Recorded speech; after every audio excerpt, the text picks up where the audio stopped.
இந்த 5 தந்திரங்கள் தெரிந்தால் நீங்களும் அறிஞர்தான். முட்டாளான தன் மகன்களுக்கு பாடம் சொல்லித்தர சோமசன்மா என்ற அறிஞரை நியமித்தான் அரசன். வாழ்க்கை நுட்பங்களை சோமசன்மா பஞ்சதந்திர கதைகள் மூலம் 5 தந்திரங்களாக இளவரசர்களுக்கு சொல்லிக் கொடுத்தார். தந்திரம் 1. மித்திரபேதம். நண்பர்களை பிரித்தல். சிங்கமும் ஒரு காளையும் மாடும் நட்பாக இருந்ததை 2 நரிகள் பிரித்த கதை. தந்திரம் 2. சுகிர்லாபம். நண்பர்களை பெறுதல். எளிய உயிரினங்களான காகம், மான், எலி மற்றும் ஆமை நண்பர்களான கதை. தந்திரம் 3. சந்தி விக்ரம், அதாவது அடுத்து கெடுத்தல்.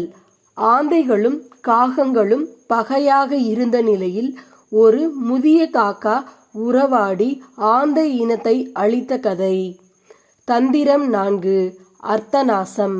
அடைந்ததை அழித்தல். பிரசன்ஸ் ஆஃப் மைண்ட் இருப்பவன் எந்த நிலையிலும் தன்னை காப்பாற்றிக் கொள்வான். அதுதான் அடைந்ததை அழித்தல். நாவல் பழ மரத்திலிருந்த குரங்கு தன் ஈரலை சாப்பிட நினைத்த முதலையை ஏமாற்றிய கதை. தந்திரம் 5. அசம்பிராச்சிய காரியத்துவம். ஆராயாது செய்தல். எந்த ஒரு செயலையும் ஆராய்ந்து செய்ய வேண்டும். அவசரப்பட்டோ ஆத்திரப்பட்டோ செய்யக்கூடாது. ஒருவர் செய்யும் செயல்கள்தான் அவர்கள் எதிர்காலத்தை தீர்மானிக்கின்றன. தன் குழந்தையை பாம்பிடமிருந்து காப்பாற்றிய கீரியை அவசரப்பட்டு கொன்ற பெண்ணின் கதை.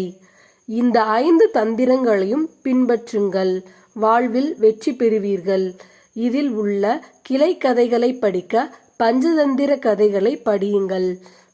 சமஸ்கிருத மொழியில எழுதப்பட்ட இந்த பஞ்சதந்திர கதைகளை விஷ்ணு சர்மா அப்படிங்கிறவர் தான் எழுதினார்னு சொல்லுவாங்க.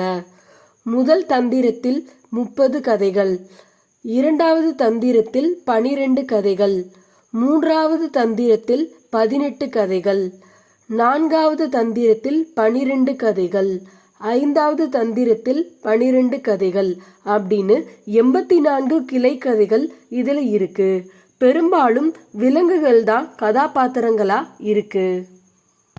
குழந்தைகளுக்கான கதைகள்னு சொல்லப்படுற இந்த பஞ்சதந்திர கதைகளை குழந்தைகள் மட்டுமில்லாமல் பெரியவர்களும் படிக்கும்போது அவர்களது வாழ்க்கை சிறப்பானதாக இருக்கும்.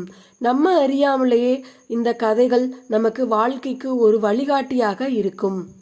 இந்த வீடியோ உங்களுக்கு பிடிச்சிருந்தா லைக் பண்ணுங்க, கமெண்ட் பண்ணுங்க, ஷேர் பண்ணுங்க, சேனலை சப்ஸ்கிரைப் பண்ணுங்க. நன்றி.